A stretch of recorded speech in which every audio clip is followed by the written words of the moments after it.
أعوذ بالله من الشيطان الرجيم إن الله اشترى من المؤمنين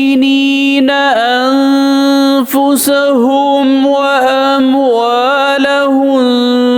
بأن لهم الجنة يقاتلون في سبيل الله فيقتلون ويقتلون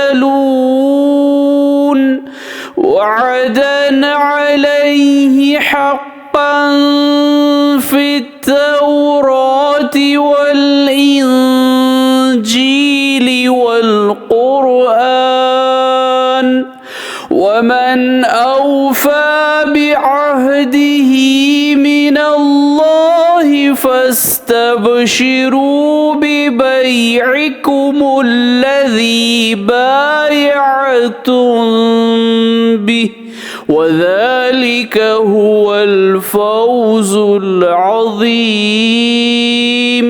सूरत तौबा आयत नंबर 111।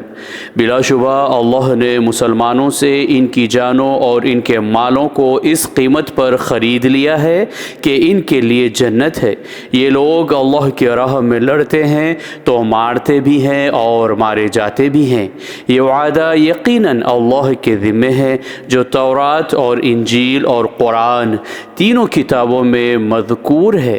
और अल्लाह से बढ़कर वादा पूरा करने वाला कौन है? बस मुसलमानों, जो सौदा तुमने अल्लाह से किया है इस पर खुशियाँ मनाओ और यही बड़ी कामयाबी है। सदक़ल्लाहुल अज़ीम। अल्लाह अज़मत वाले ने सच फरमाया।